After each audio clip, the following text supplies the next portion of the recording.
Welcome to the Bigfoot Society. In this episode, I open up the archives and share 2 different interviews about Prince of Wales Island area of Southeast Alaska. If you've experienced something similar or if have more information regarding Bigfoot in these same areas, please reach out to me immediately after this episode. If you've had an encounter and you'd like to be on the show, please contact me at bigfootsociety@gmail.com. Also, make sure you check out patreon.com/the Bigfoot Society, where you can become a member and get extra episodes every single week. And now, let's get on with the show. I've got the privilege of chatting with Alex. And Alex is a retired Salvation Army pastor that served in Alaska. How are you doing tonight, Alex? Doing well. Yourself? Oh, I'm doing great. Just hanging out on a nice Iowa night. Alex, how are you doing? Doing well. Just enjoying this Montana weather. It's a little cold, a little bit snowy out here, but it's nice. Oh, I've talked to a few from Montana, and I know we're not talking about Montana tonight, but man, there's some crazy Montana Bigfoot things happening. It's wild in that state. I've heard some stuff. I've heard a couple of stories and I've had the privilege to meet a few of the Crow and Cheyenne people, and I've had a chance to chat with them about Bigfoot, and I've heard some pretty crazy stories about it. But tonight, Alex, we are here to first chat about, so I met you on TikTok for a little bit of context, and you've had some interesting things happen during your time in Alaska, and also some interesting things you've heard as well. And I would love to have you share those with my listeners tonight, if you don't mind. I don't mind. Let's just get started. Right. I went to the Salvation Army there. I was stationed there. I was a pastor. I would be what you would call a lay pastor, which in their rank, the Salvation Army has quasi-army ranks. So like the officers are called captains or lieutenants or majors. And I, as a lay pastor, wasn't one of those. So I would have been called an envoy. So that would have been my title. But I ran the Klowack church from June of 2010 to June of 2012. And the really crazy part is when I first went there, I didn't know anything about Southeast Alaska. I didn't know anything about Prince of Wales Island, where Klowack is located. Klowack and Prince of Wales are about 3 hours by ferry south of Ketchikan, southeast of Ketchikan, and they are about 45 minutes by plane. And the only way to get out to the island is either by ferry, boat, or plane. So when I got off the boat, I met the captains who were leaving. They were the ones who'd been running the church the past few years, and they were leaving and moving on to Wrangell, Alaska. As soon as I got in the van, the captain, without knowing me or knowing anything, says to me, he said, "Alex, let me tell you something." He said that this is something you'll need to know. He said that the people here take Bigfoot very seriously, like dead serious. He said they'll talk to you about Bigfoot. If you make fun of Bigfoot or if you make light of it, he said you'll offend people in the community, and he said you will have a really hard time in this community. It'll cause hard feelings. Never knew this guy, never met him, never discussed Bigfoot, didn't know anything about anything. And the instant I get in the van, that's the first thing he tells me. He said that these folks are really serious about Bigfoot here on Prince of Wales. And so I just thought that was crazy right from the gate, because generally, if you walk up to someone you've never met and tell them that, Bigfoot is real and that the people in the local area take Bigfoot very seriously, you might get one of 2 responses. Well, okay. Or, something. A lot of skeptics will be derisive. They'll be nasty or negative or make sarcastic comments. And Captain Ron said very clearly, don't do that here. And he said, if they talk to you about Bigfoot, just smile, listen to what they say, and just say, thank you for letting me know, and don't blow it off. So that was my introduction to Bigfoot on Prince of Wales Island. I knew Bigfoot was real because I had an experience with it when I was a kid. I actually saw one looking in my window, was an albino Bigfoot back in 1978 in Hood River, Oregon. So I knew Bigfoot was real. They didn't have to tell me about it. But Captain Ron didn't know me from Adam, didn't know anything about Bigfoot, didn't know about, my history with Bigfoot. But so I learned right away that the people on Prince of Wales are the people that I interacted with were the Tlingit, the Haida, and the Tsimshian, and there were even some Yupik folks, and Yupik are my tribe. My father on my father's side, his mother was Yupik Alaska Native. As I was going along there and doing my duties in the Salvation Army, I had people sharing reports with me and things like that. But one of the things that particularly impressed me about them is I was told by one of their culture bearers. Now, I don't have permission to use her name, so I won't. But she told me their stories about Bigfoot. And they believe in the Tlingit tribe, at least in Klowack. I don't know about the Tlingit tribe in general because I had very limited interactions with Tlingits from outside of Klowack. That they believe that Bigfoot led their people to what is now Klowack, and that it showed them how to hunt, and that Bigfoot showed them how to live on the island. And so they actually have Bigfoot in their family history.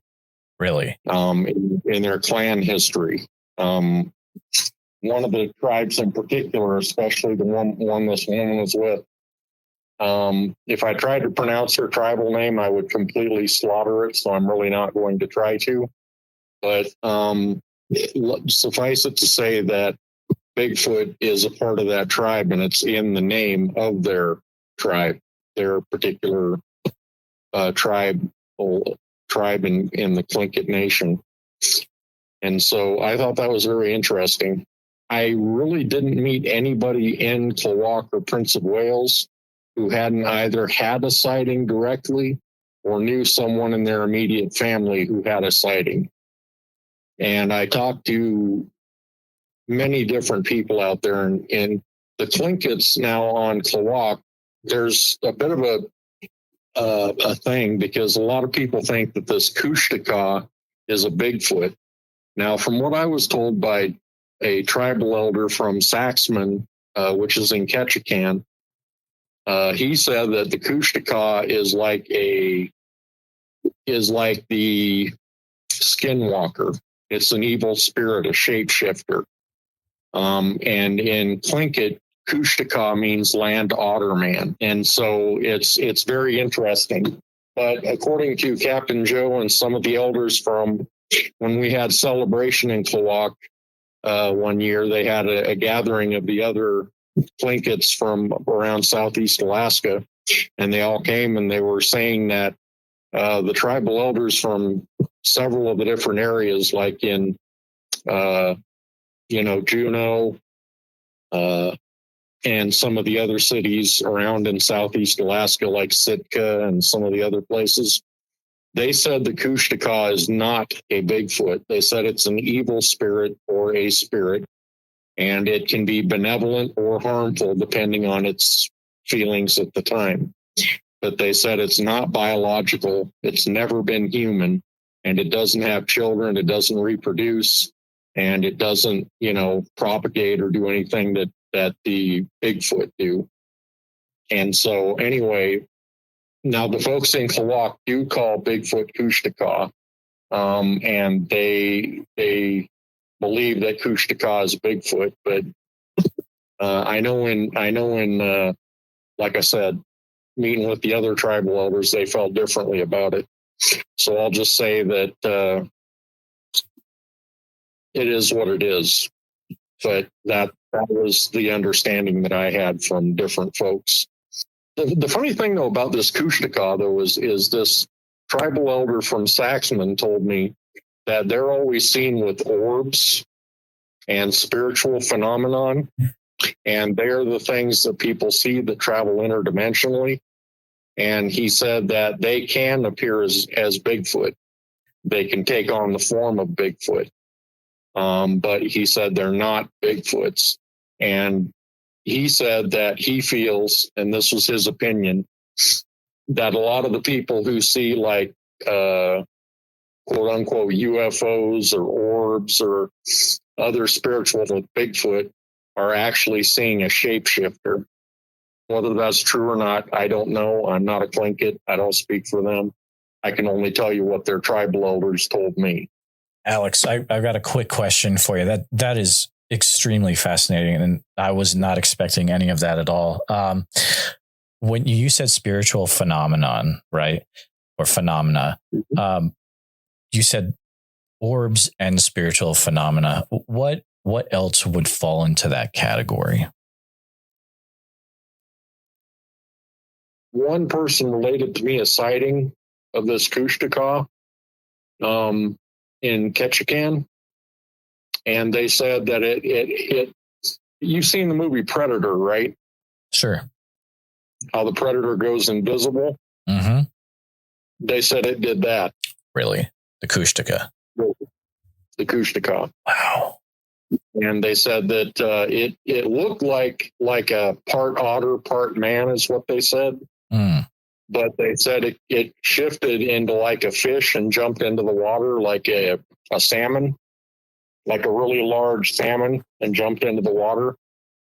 And but they said that it had orbs floating around it, and it said that the orbs were glowing different colors. And I think that actually, and I'm not saying all UFO phenomenon, but I think some of the UFO phenomenon associated with Bigfoot are actually these spiritual orbs that these shapeshifters are able to manifest.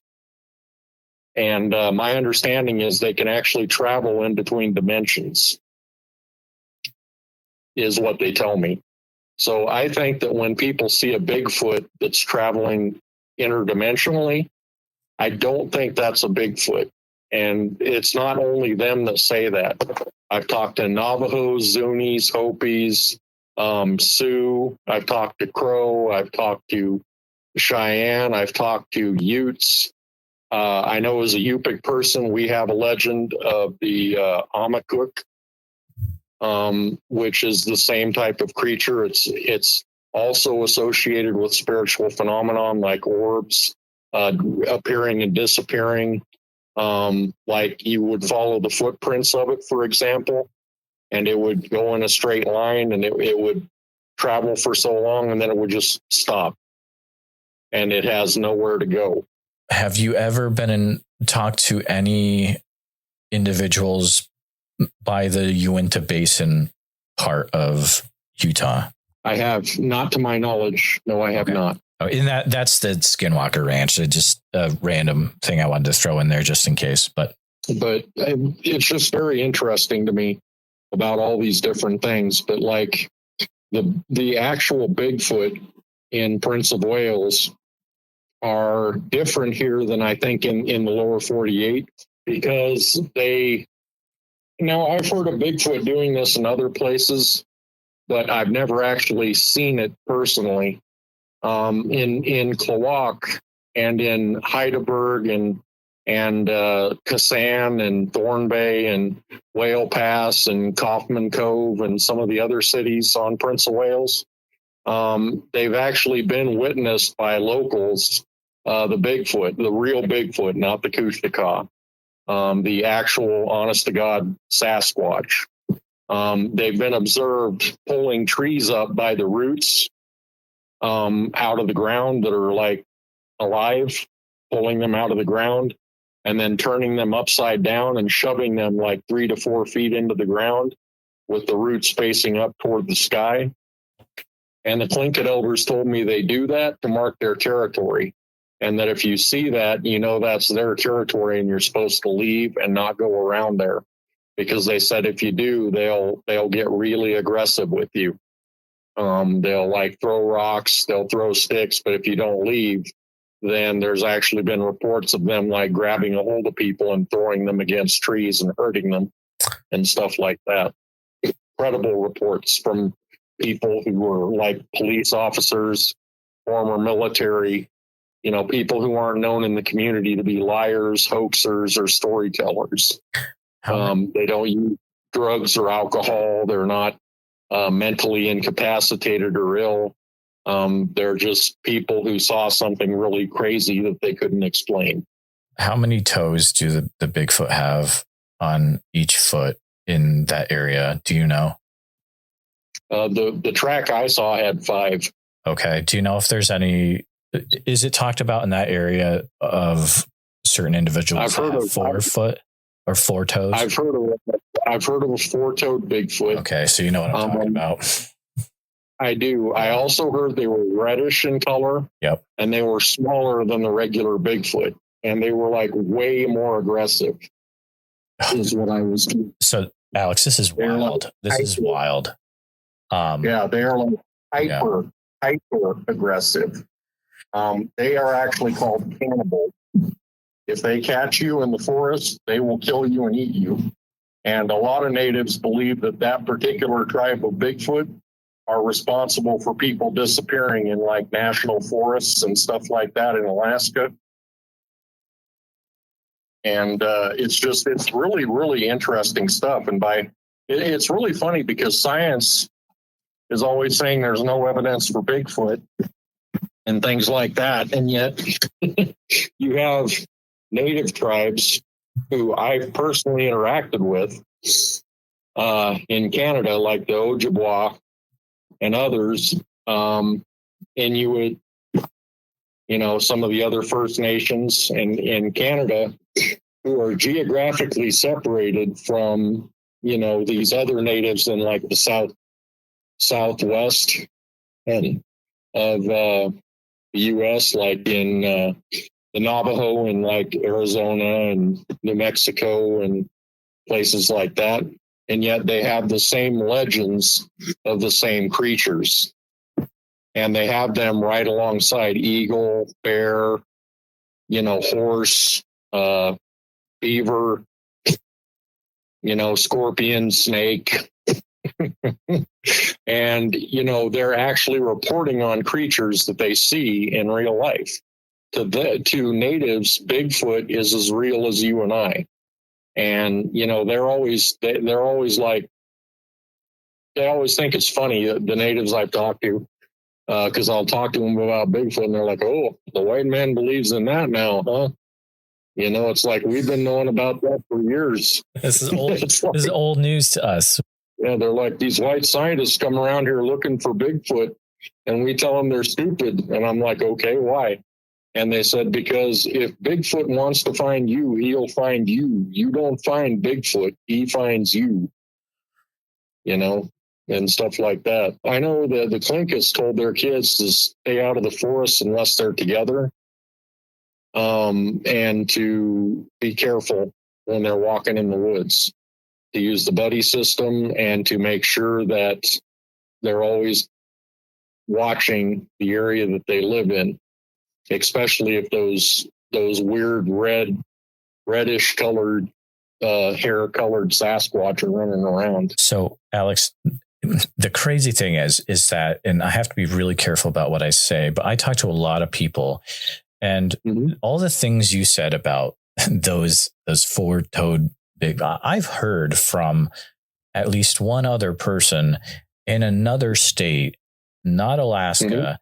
And it's not just like, you are absolutely right, because I've heard this same almost details told that they happen in, even down to pulling up the tree by the roots and putting it upside down. And that's all I can say right now. It's just incredible how your story had so many similarities. Do you think that 4-toed tribe is in different states or just in the Pacific Northwest, or?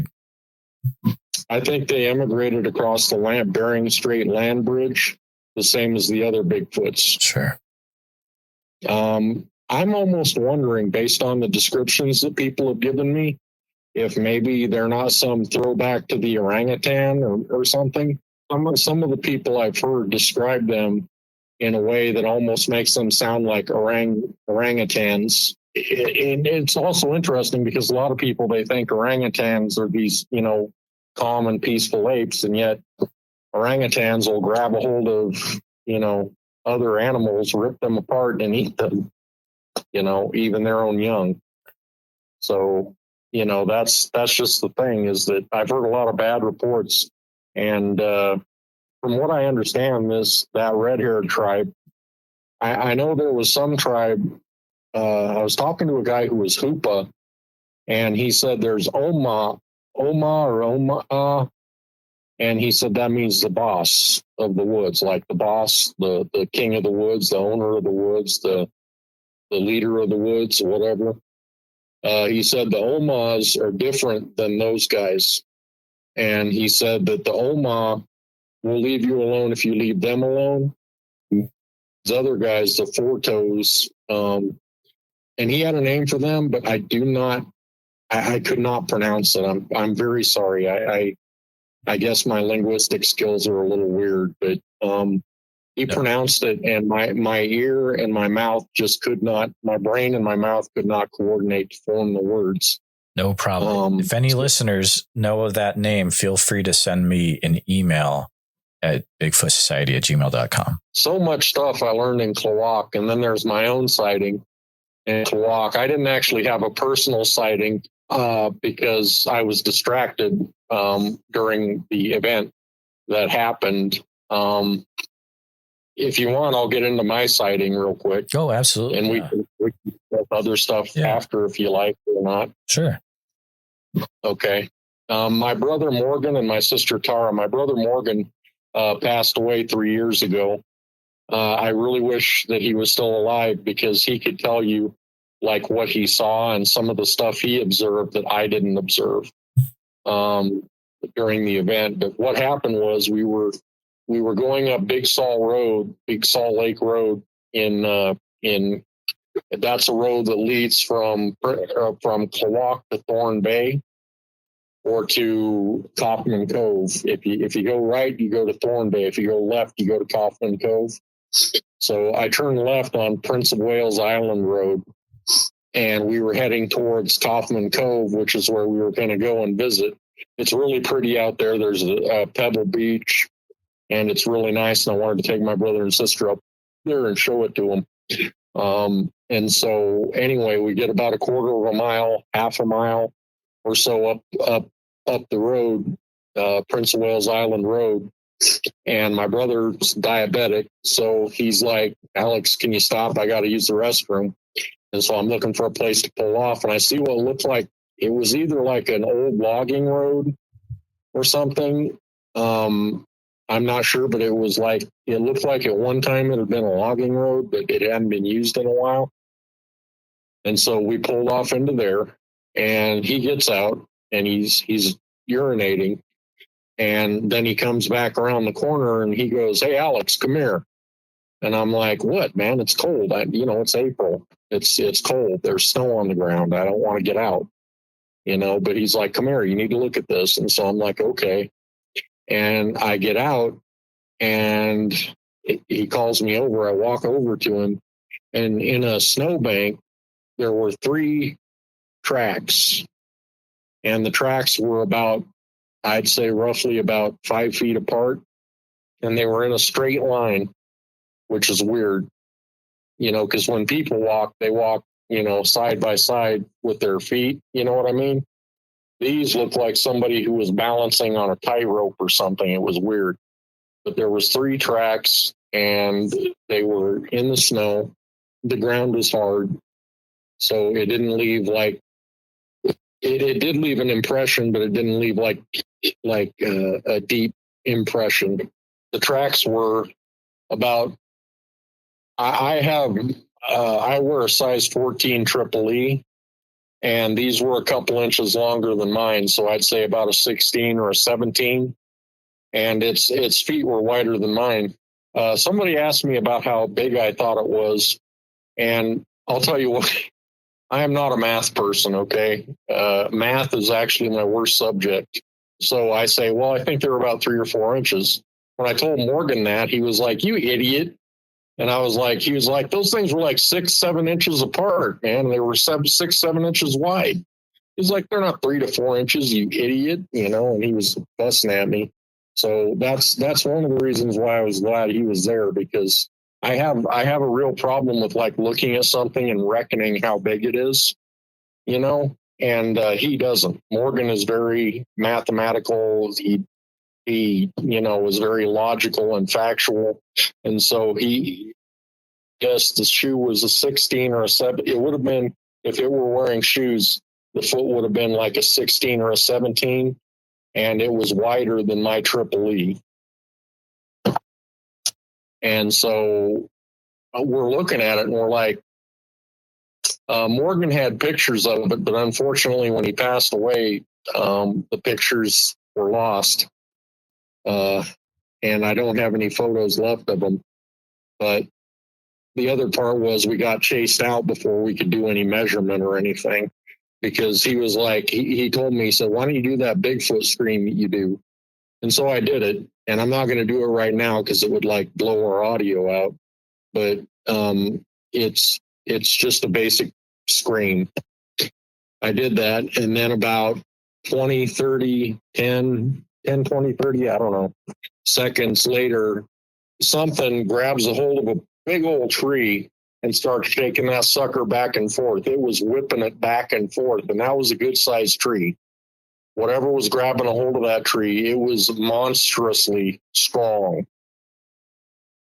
Monstrously strong. And then, like, we start hearing, like, branches breaking and stuff like that. And then off to my right, I'd say about 10 or 20 feet away, I hear a whoa. And then again, it goes whoa, real loud and aggressive, just like that. Scared the living piss out of me. And whatever vocalization that thing was doing, I could feel it in my body. It resonated in my body. You know what I mean? And it was like, I was like, we need to get the hell out of here now. And then so we all jump in the van, get out, peel out of there, and I head straight back to the church. I'm done. I saw Bigfoot when I was a kid. It'd be interesting to see another one, but let's not say we did, right? But when we get back, Morgan tells me he actually saw one peeking its head out from behind a tree. He said it had a very large head. He said it was black. The skin on the face was black, and the hair was black, and it had like brownish eyes. And he said he saw it for about a second or two, and it popped back behind the tree. And he said it was probably about 7 to 8 feet off the ground where the head was. And that's pretty much the experience we had with that. Now, I went back and I talked to one of the Tlingit elders. His name is Al Jackson, and I actually do have permission to use his name.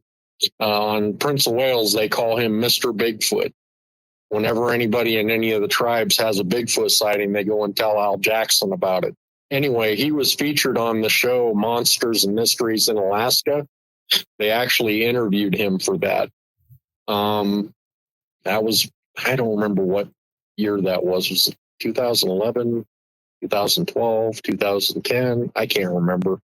But anyway, he was on that show and they interviewed him, and he took him up there up on Klowack Mountain where those upside down trees are. And he showed the guy, and the guy actually took pictures of him and videoed him. And the thing that's weird about those trees on Klowack, there's no rope marks, chain marks, nothing. And that's not something that's, like a flood or something happened and, or a windstorm, and that just happened, because there's actually out in that area, there's a bunch of them. And, they're in kind of weird places. But like, if you see those and you're out in the forest near Klowack Mountain, if you see those, or around Klowack or Heidelberg, if you see those trees, you're supposed to leave the area and not go near there. You're not supposed to hunt there. You're not supposed to fish there, and you're not supposed to go around there. And the elders also said that if you see a Bigfoot out there, they said don't look them in the face because they take it like you're trying to challenge them. And they said don't look it in the eye. Look down to your right or your left. And they said just back away slowly. And there's just so many stories I heard about Bigfoot. It's just crazy. I mean, I never met a people who were so open to share their culture and their stories and their traditions with an outsider to their tribe. Because they would just tell you stuff. I mean, and they didn't like try to hide it, or, you know, it wasn't, they had stories that they wouldn't tell people, obviously. But like if it was about Bigfoot or about their clans or their totems or, you know, the stuff they believe in spiritually, they'd tell you all about it. You know, we had a lady who was a culture bearer who was a good friend of my wife and I. We used to go over there and listen to her tell tales about their creation stories. And it's kind of funny because their stories are very similar to other tribal stories I've heard about creation. Do those stories have anything to do with Bigfoot? Absolutely. Really? Mm-hmm. Wow. He's one of the big people in their belief system. I don't want to say mythology because sure, it's actually real. They actually talk about stuff that they really observe out in nature. Now, you know, people will take it or believe it or disbelieve it. To a skeptic, everything's a dude in a suit or, you know, a misidentified black bear or brown bear or something like that, because to a skeptic, no amount of evidence other than a physical body will, even if you brought them a physical body, they might not accept it as evidence. You know, they might say, oh, people just made that up. That's stupid. To a person who really doesn't want to hear the subject, there's nothing you can say to convince them. But, you know, to a skeptic, everything's a dude in a suit. And I told a skeptic one time, I told him, I said, so if everybody's a dude in a suit, you're telling me that there's some society of hoaxers who've been jumping out on Native Americans since time immemorial here in North America, Alaska, China, Russia, Asia, you know, Australia.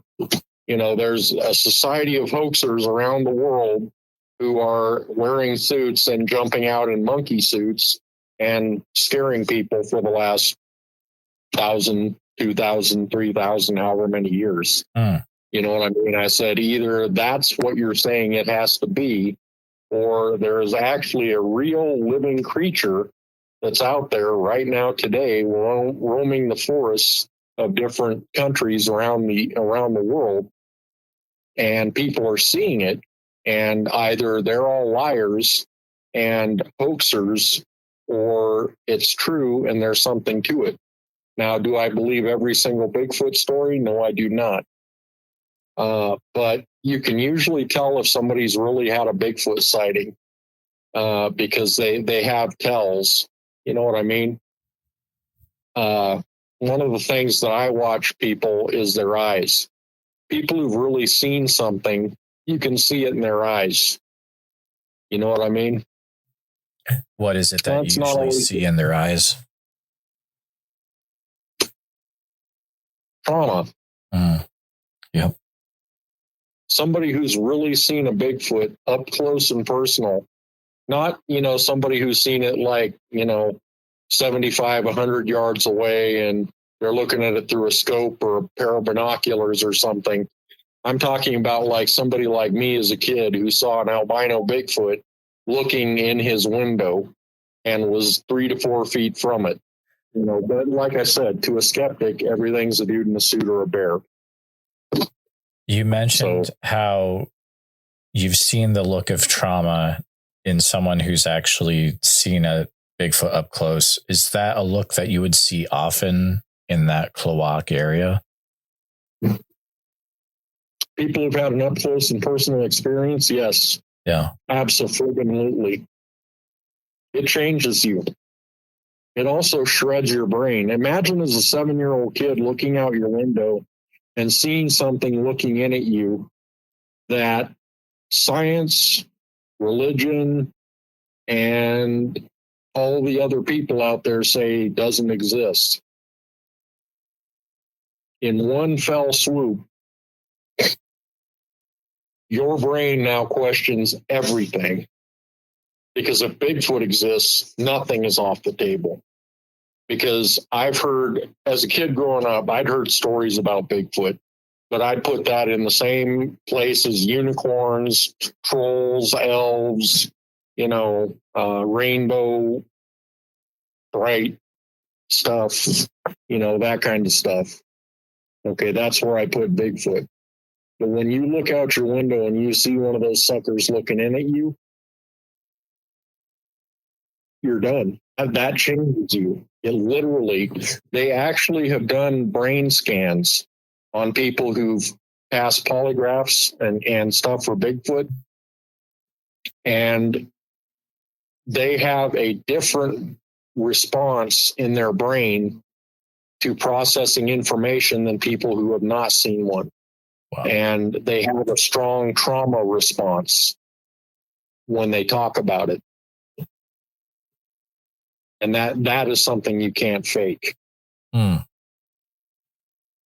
mean, if somebody tells me they've seen a Bigfoot, I just look them in the eye.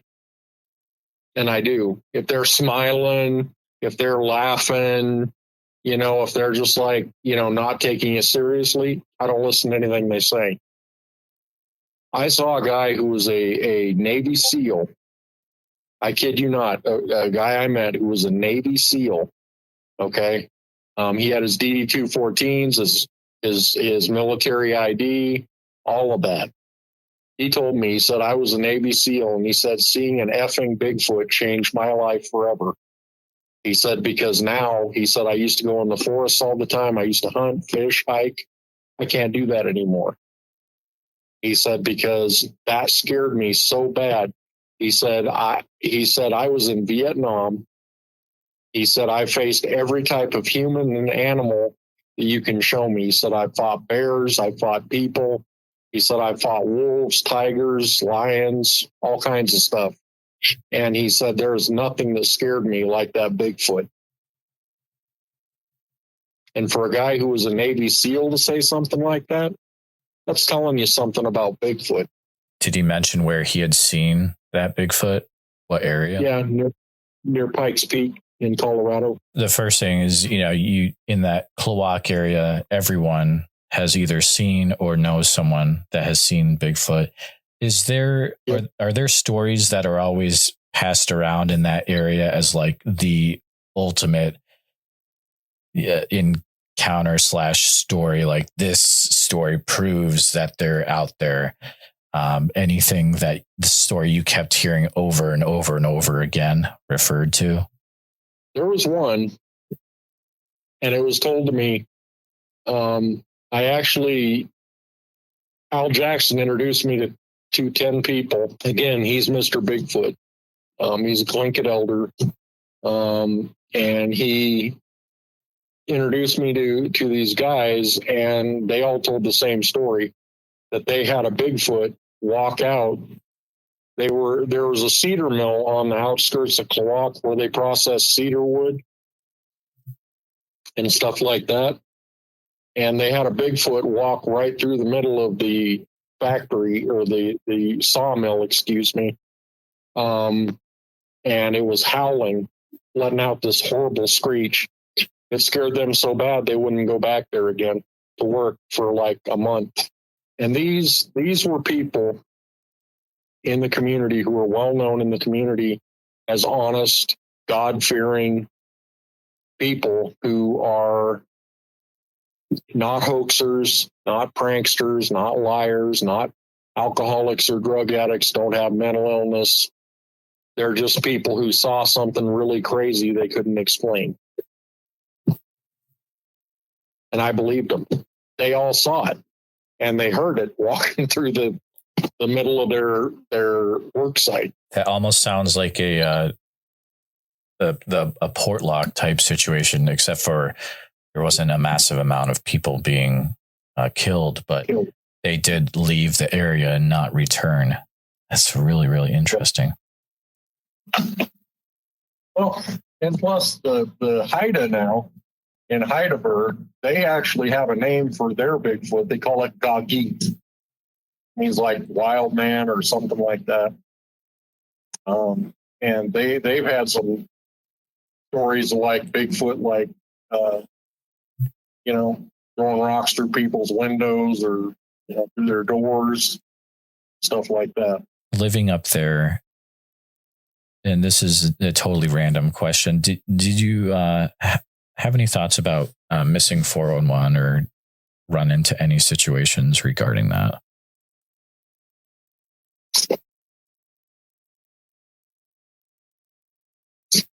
They've had children, adults, and people go missing in the forests that were not found.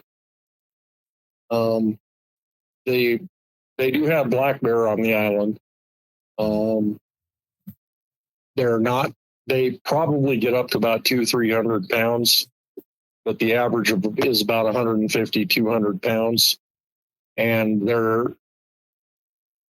if you run into one, obviously, it would cause damage, but it's just weird because when you have bear kills, you find body parts, you find where the bear dragged them off, you see blood marks, stuff like that.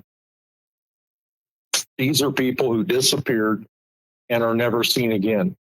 Not hide nor hair, not clothing. They may have been carrying rifles or fishing equipment. It's all gone, and nobody ever finds it.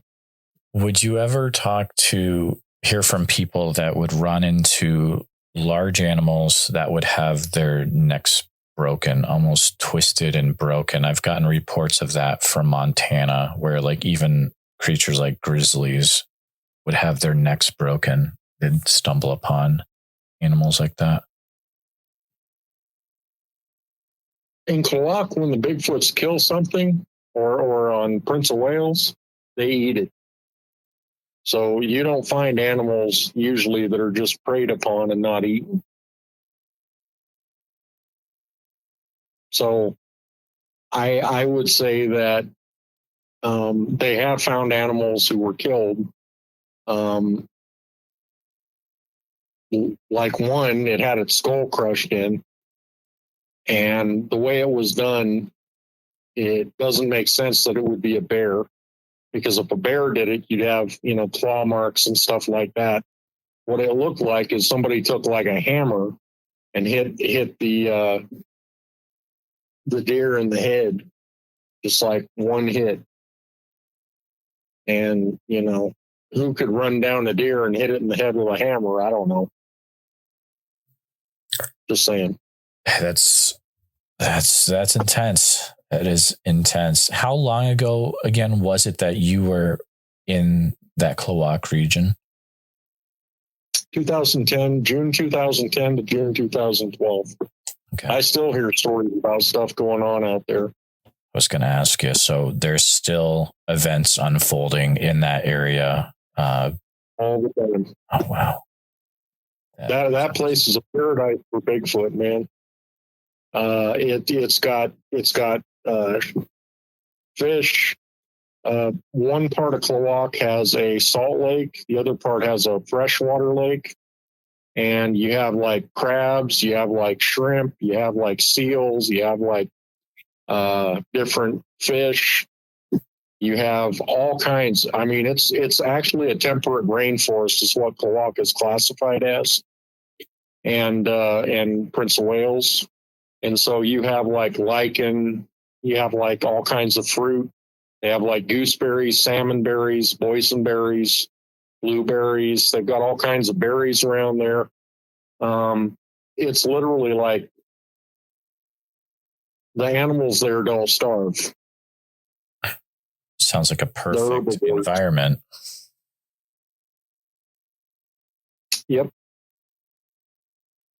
So they've said that, I know one guy, he reported a sighting where he said he saw a Bigfoot take a rock and there was a seal swimming in the water and the Bigfoot beamed it in the head and then swam out, grabbed it, threw it over its shoulder, swam back to shore and walked off into the forest with it. That's why, like, when people tell me Bigfoot throw rocks at them, I know for a fact the Bigfoot aren't aiming at them directly.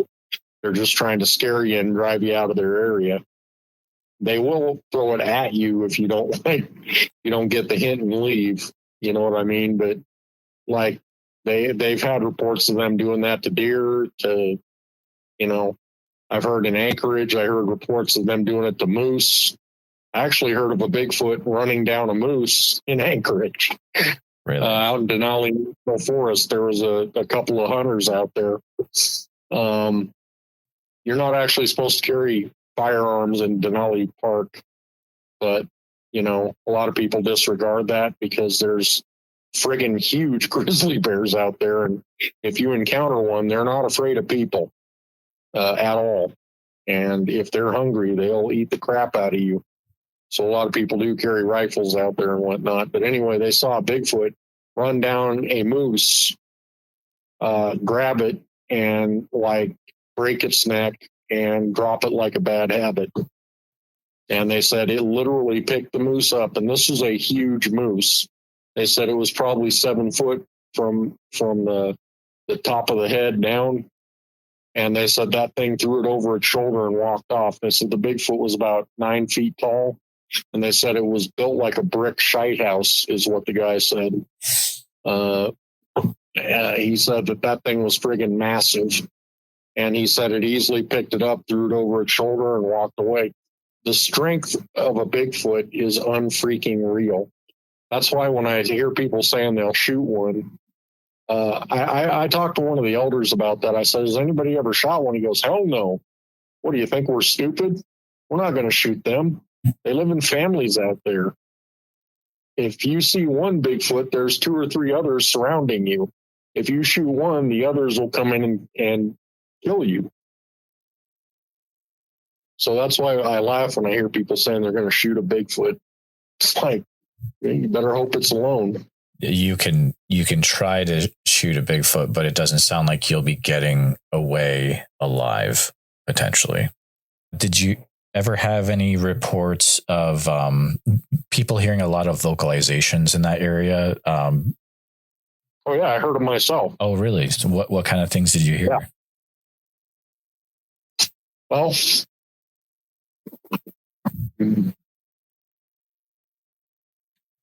I've heard whoops, you know, like that. And there's nothing in Klowack and on Prince of Wales that makes that kind of noise. I've heard that. I've heard growls, obviously. That thing I heard, they going, woof, woof, like that at me. I heard that. I also heard one that kind of reminded me of that BC howl. Thinker Thunker put it on his site.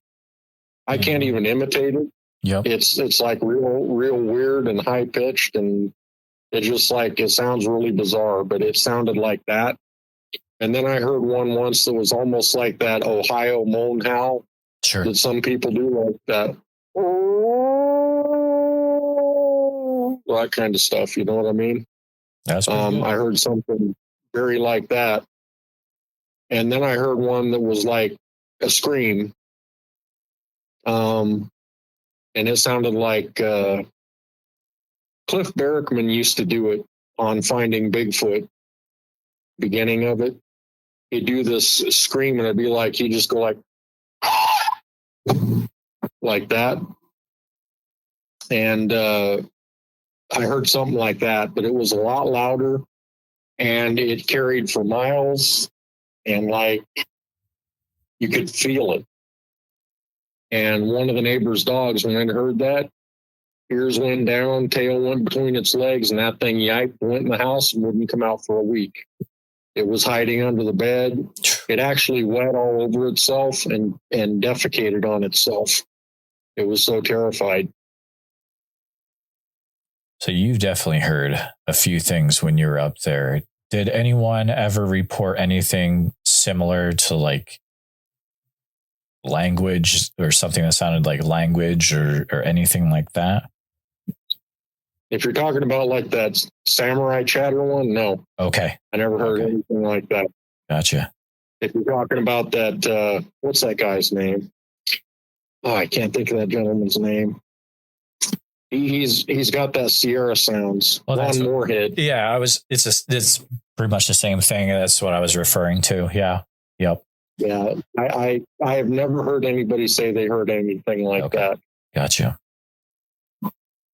Yeah, but you're hearing all sorts of things up there. That is so interesting. It's crazier that I haven't heard more about this particular area. And maybe it's just because I'm not overly familiar with the Alaska Bigfoot scene, but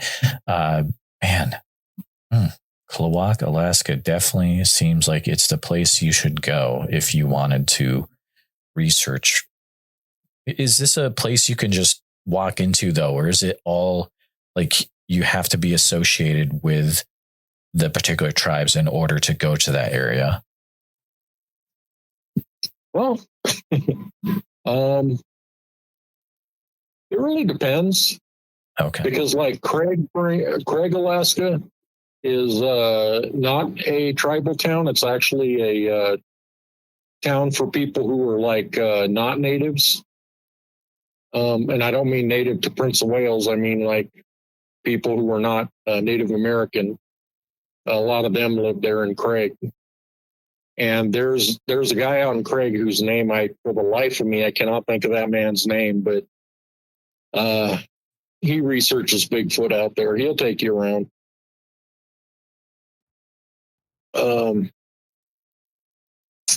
Generally, it's a good idea to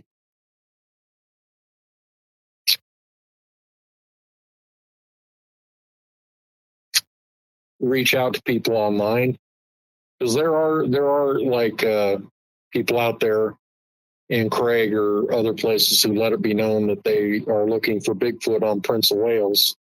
If you Google it, you can usually find somebody's name pop up, and you can always email them and see what they have to say.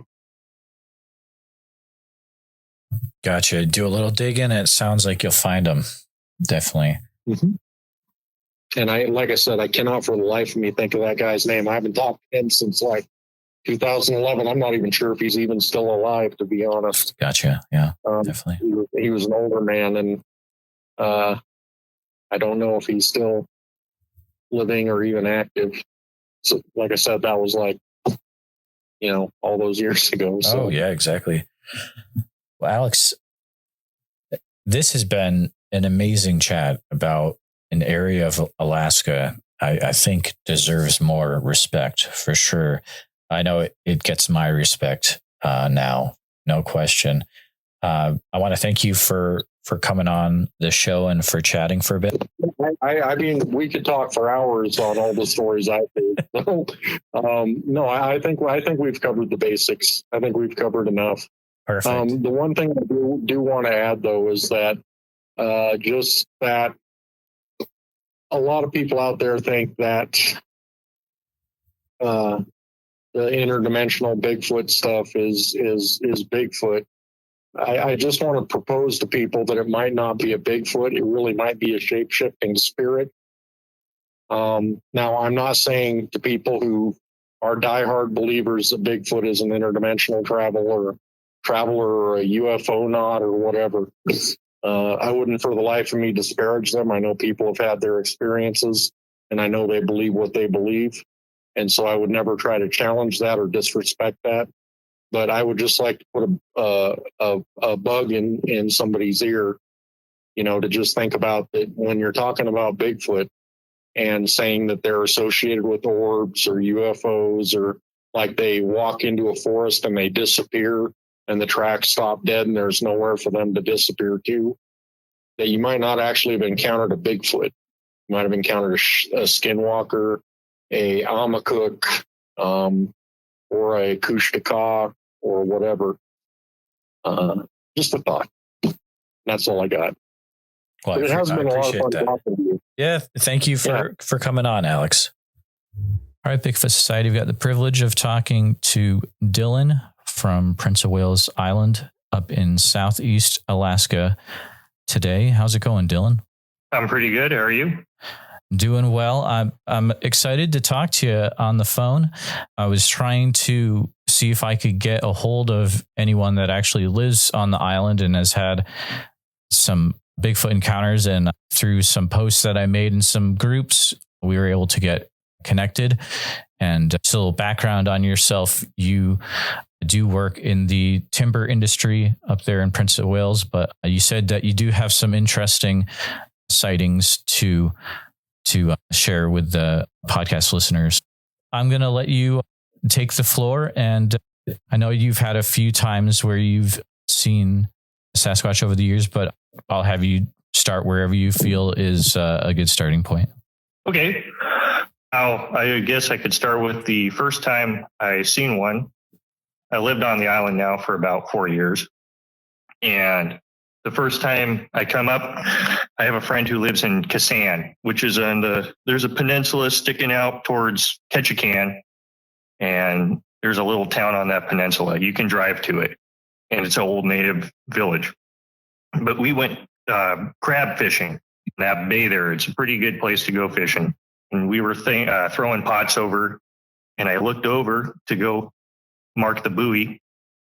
And I seen a shape moving between these two islands. And we didn't think anything about it. Kept putting around, putting pots in. And we got closer and closer to this thing. I thought it was a log. There's lots of logs floating around after storms, deadheads. And if you hit it with your boat, you'll get a hole or mess up your prop. So I told him, and he took a look at it and he said, that ain't no log. That is they call them kushtaka. It's the native Alaskan people here, they believe in these creatures that live near water, and they make these siren sounds like babies crying and women crying at night to draw men towards the water, and they pull them in and eat them. That's the story. And he wanted to get really close to it and kill it. We got in a fight. I didn't want him to mess with this thing. It was going to bring us in the water and kill us. But we got fairly close and looked at it through a scope on a rifle, and it was swimming pretty fast over towards this island that has a bunch of berry bushes, no trees. And I didn't think nothing of it. I thought it was a weird looking bear, but he swore up and down that that was indeed a kushtaka or a Sasquatch. I'm pretty sure that they're about the same thing. And I didn't see nothing for a long time after that, for about 3 years. And then last year, I went to the Carter River Wilderness, and I was going to go to the lake, take a week off of work, and have a big fishing trip. Start at the lake and make my way down the river, and then go beach seining, and then get picked up. So I was at the cabin at the lake for 2-3 days and headed off down towards the mouth of the river where there's another cabin. And this area is very overgrown. It ain't been logged, I think, ever. So there's 9-10 foot Sitka spruce, very dense canopy, very dark. And that year we got 15 feet of rain. So it was raining nonstop the whole time. It's very dark. And when it's raining, you don't have a very good sense of anything, hearing or vision, smell. You can't really, I don't know how to describe it. You're almost numb walking through that stuff. And a bunch of salmonberry bushes, extremely dense.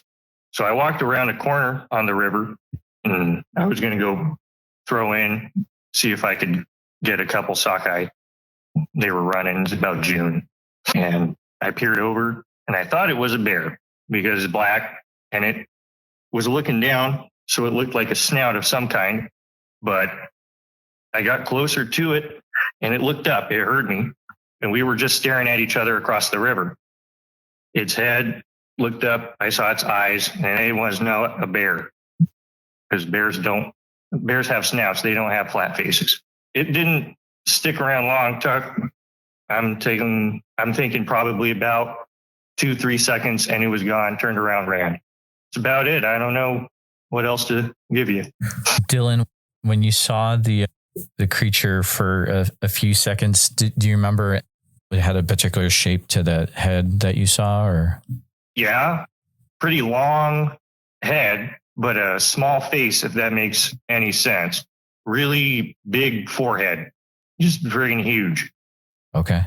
And yellow eyes and a real big eyebrow. By big eyebrow, do you mean the actual hair of the eyebrow or the ridge?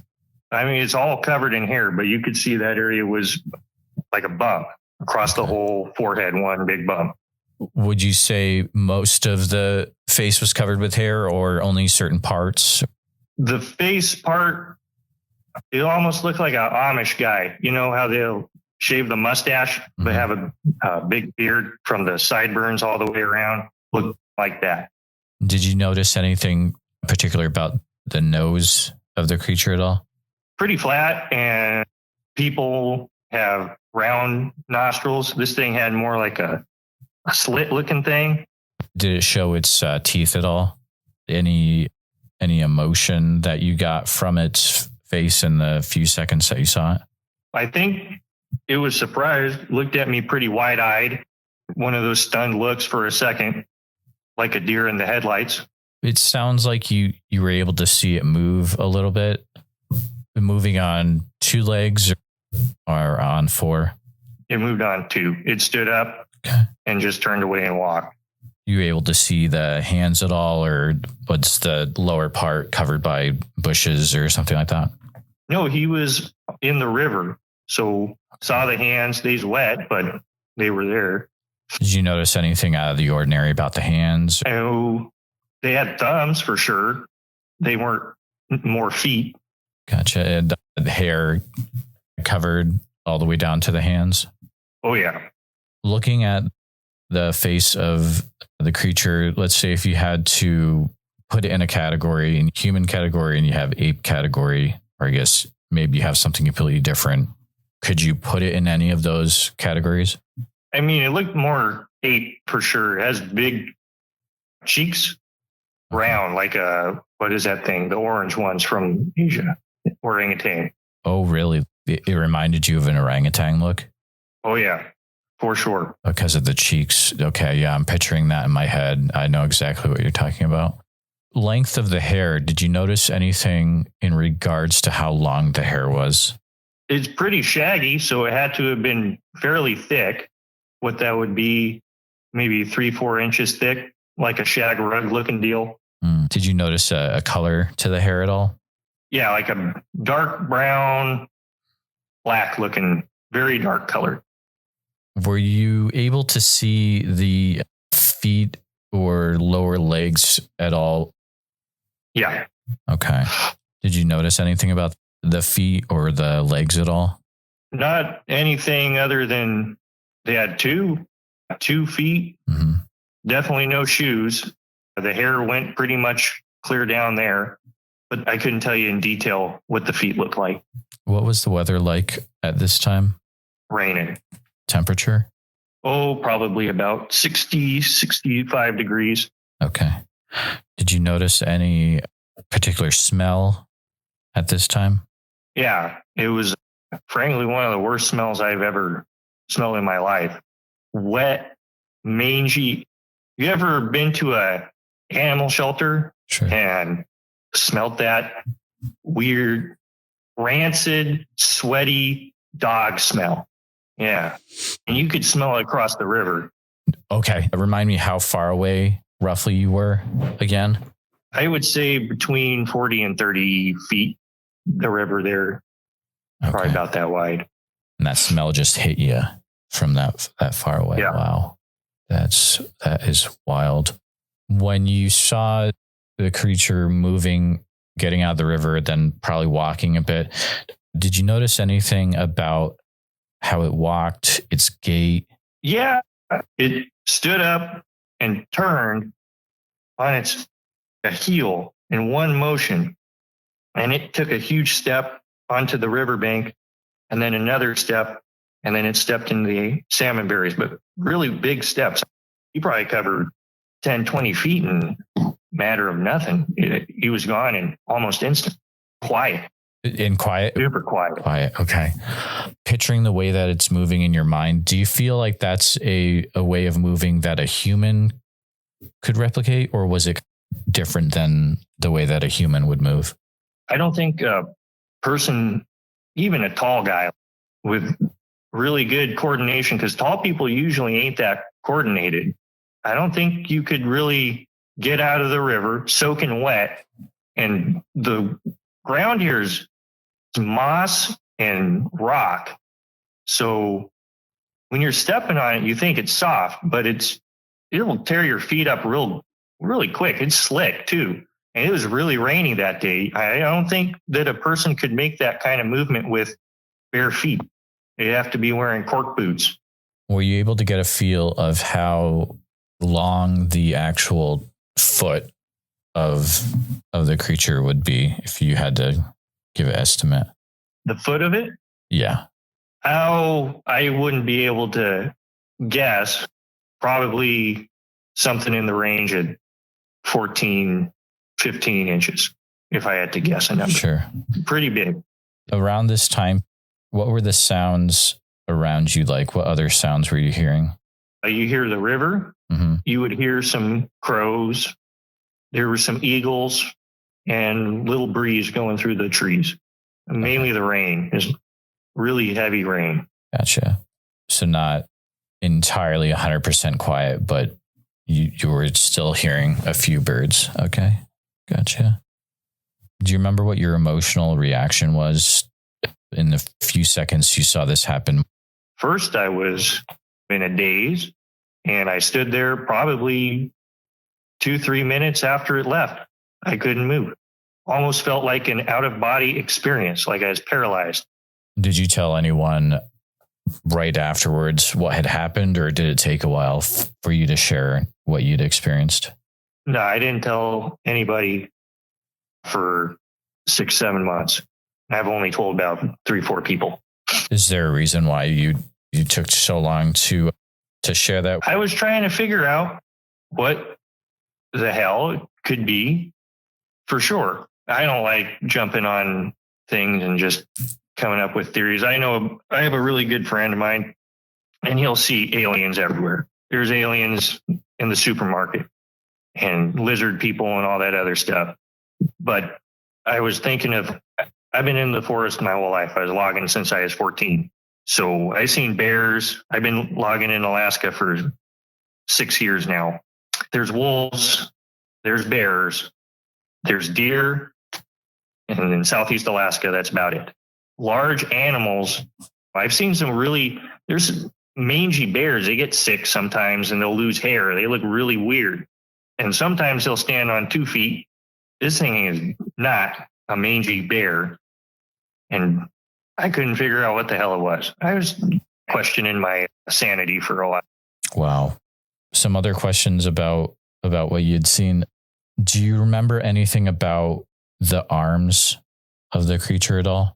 Apart from them being hairy and all that. Was there anything weird about the length? They were long, for sure, longer than proportionately you'd see on a bear. Mm-hmm. The hands definitely went lower to about the knees, I'd say, a little bit, about the kneecaps, or the fingers would be resting if it's standing straight up.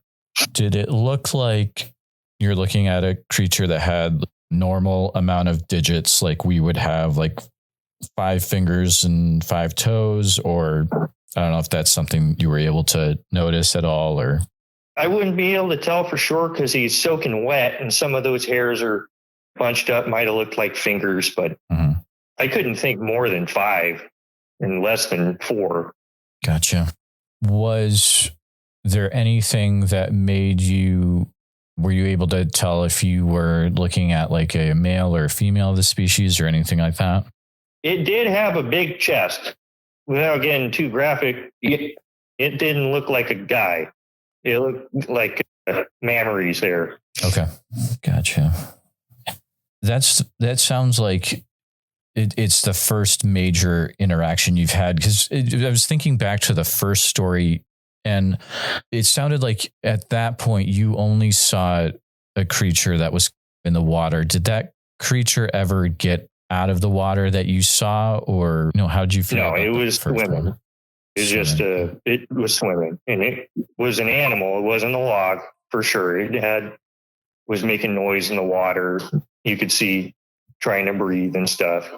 How much of the animal were you able to see in the water? Was it shoulders up or just the head? Or the water was pretty clear. We could see the head up in the water, and when it would swim, you could see parts of the upper shoulders, but you couldn't see anything definite below the water line there.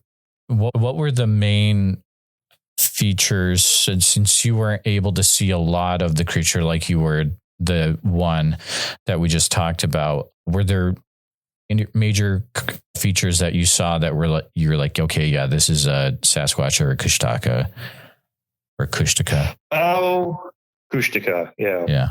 Still the flat face, but the heads they're so oblong that they look like they could be a snout, but they aren't pointed in the direction that the animal moves, if that makes any sense. It's the peak of the head points back and the animal is moving forward. It wasn't on a bear, I think, seeing bears swim and any other animal I've seen swim. The snout is always pointed in the same direction. Bears and them, they don't do backstroke. Have you ever seen any other creature that has a head shape similar to that? No. Okay. You said the one creature looked more like it had a orangutan face to it. Was that also similar to the one that you saw swimming, or was that a completely different setup? We weren't close enough to be able to make that out. Gotcha. Yeah. Asking some basic questions. Either of these encounters, were you able to get any pictures or audio recording or see any tracks, any evidence like that? I did not take pictures, and I honestly don't look to take any pictures of anything. I'm not a good photographer. So I did come back not long after, and I looked in the river there for any tracks, but it's hard to find tracks here. It's all moss, and if anything's there, an impression, the best luck you have is around a riverbank. And when it's raining, you won't find much. Going back to the orangutan one, do you have any idea of what the creature might have been doing there at that spot when sounds like you stumbled upon it? Was it trying to do any certain activity, or?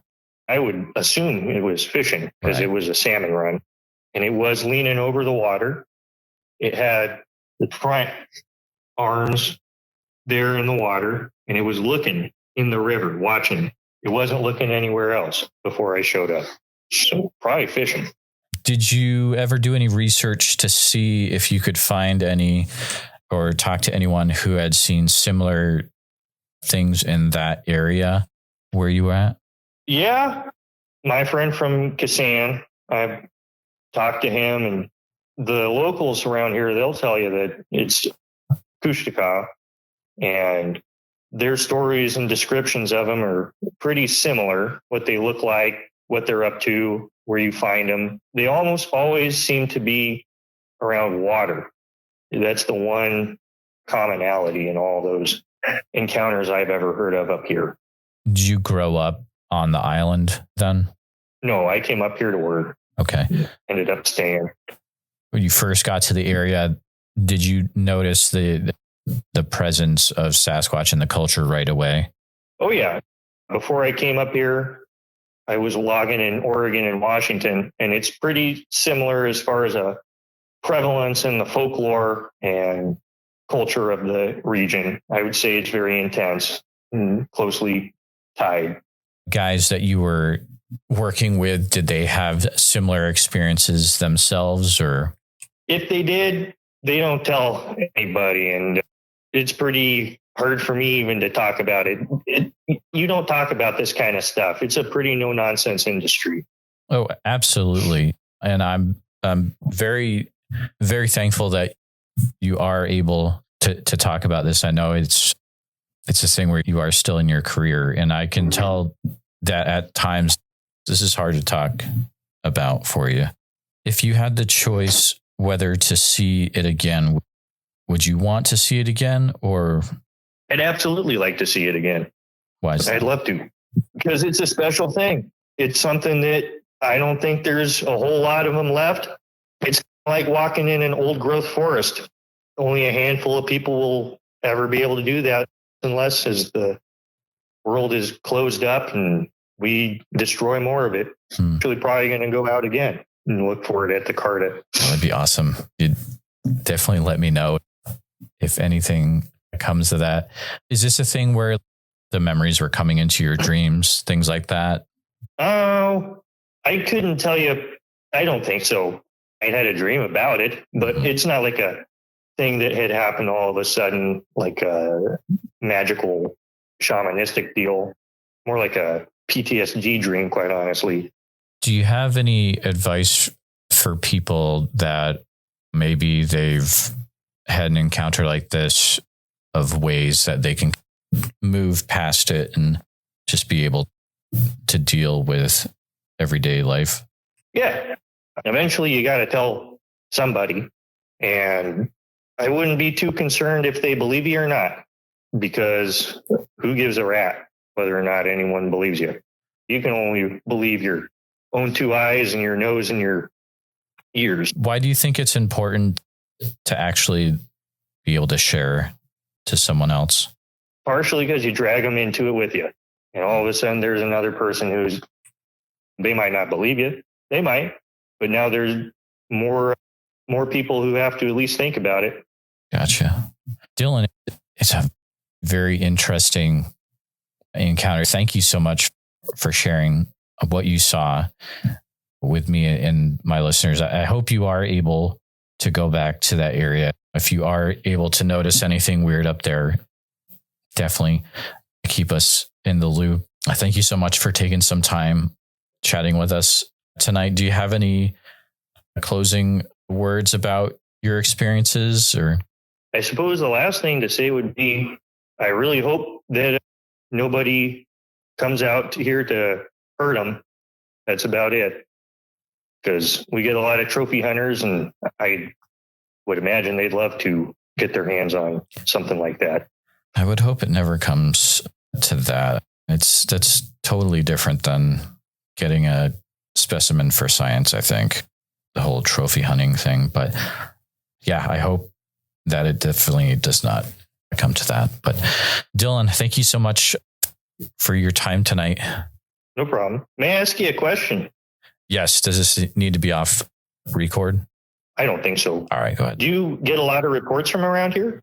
So I've only had the opportunity to talk to one gentleman who was a chaplain with the Salvation Army about his time up there at Prince of Wales Island.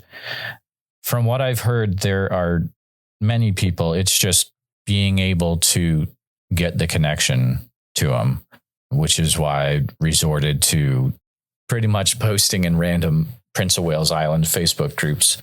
And then someone, I think, sent a message to you or tagged you in it. But I know there are lots of people in your area that are seeing things. It's just being able to get in touch with the right people. Yeah, definitely. Was he from Klowack? Oh, yeah. Okay. Well, huh. Yeah. It was a Klowack thing. Yeah.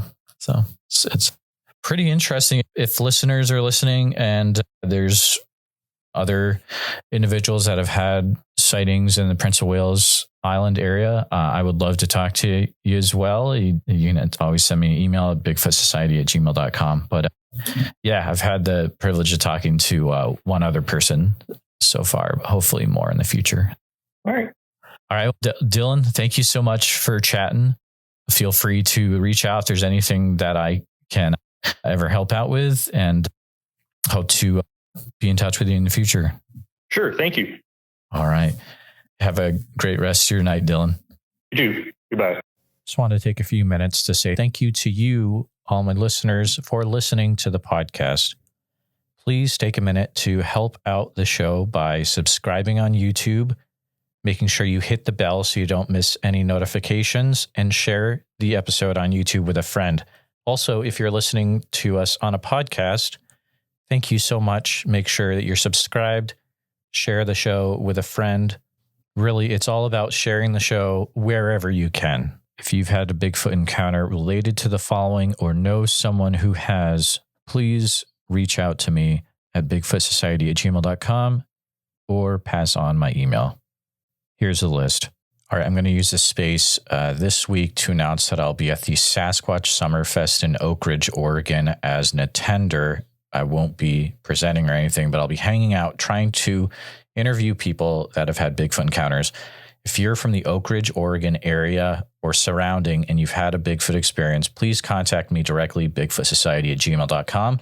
Also, Priscilla was nice enough that if you get your tickets through SasquatchSummerfest.com and use code Bigfoot Society, you can get 50% off the cost of your tickets, which is a big amount. So code Bigfoot Society to get 50% off your tickets, SasquatchSummerfest.com, and helps out the podcast as well. A special thank you to all the Bigfoot Society Patreon and YouTube channel members. It's your support that helps keep the show going, and I extremely appreciate it. One more thing. Okay, here's the deal. So we're at the point, guys, where there's no stopping us. We are going to full-time podcast no matter what, but I need your help to get there. I figured it out, and we need approximately 700 more people in the Patreon in order to reach our goal of going full-time, actually able to go to places, people that have been having Bigfoot activity, interview them face-to-face, check it out for myself, all that good stuff. If you guys can, guys, this is the time. If you can at any time become a supporting member of the Bigfoot Society, go to patreon.com/the Bigfoot Society. I would appreciate it. It's going to help us get to the next level, pretty much the final level. You guys are amazing for listening. If you can't become a supporting member, please share this episode everywhere you can. Share it with anyone who's into Bigfoot encounters, and that means a world to me as well. Thank you all for listening, and we'll see you next time.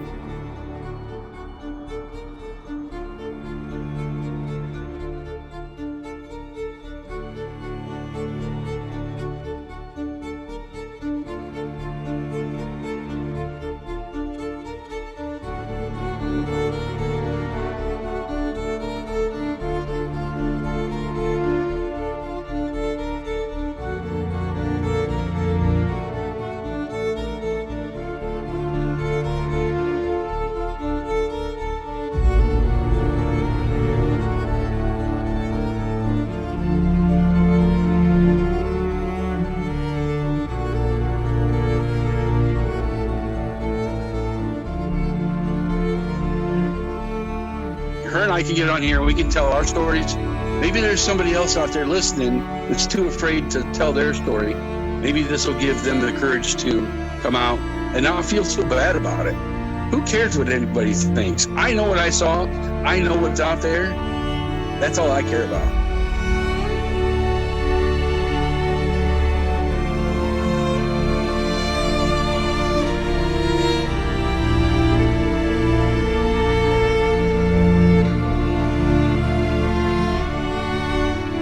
Let people know. Please let them know. If you ever see one of these things, you need to tell. Because if you don't, then shame on you. You know? Shame on you.